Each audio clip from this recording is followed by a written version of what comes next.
Papa Francesco.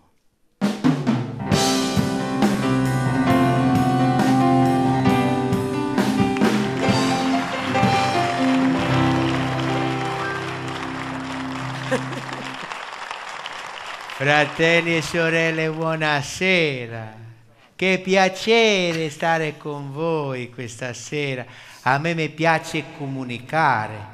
Io parlo spesso col Padre, col Figlio e con lo Spirito Santo. Ho una tariffa con la 3.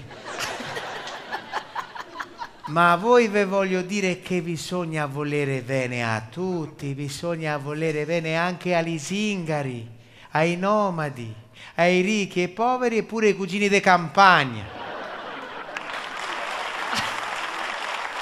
Bisogna recuperare i valori cristiani che sono sempre più in crisi. Persino il TG4 da tempo ha smesso di avere fede.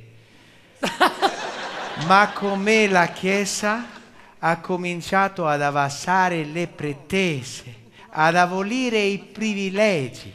Quello che prima era d'oro, com'è, è diventato argentino.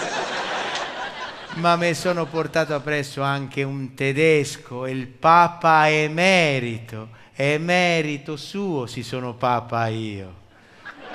Papa Ratzinger. Oggi è con grande gioia che sono qui con voi, anche se spesso sono stato trattato come un cane quando ero pontefice, sì, come un pastore tedesco. Ma non mi offendo, è importante essere un cane di Ratzinger. E se oggi a voi appaio nel senso di apparire, non di appaiare, è per rivolgermi soprattutto ai più giovani. Non pensate troppo al sesso che rappresenta il male, e per abbattere il male bisogna innalzare il pene. No, scusi, Papa Emerito. Siamo in televisione. Ah, ha capito? Certe siamo parole in televisione? in televisione, ecco, quella parola che ha detto come ultima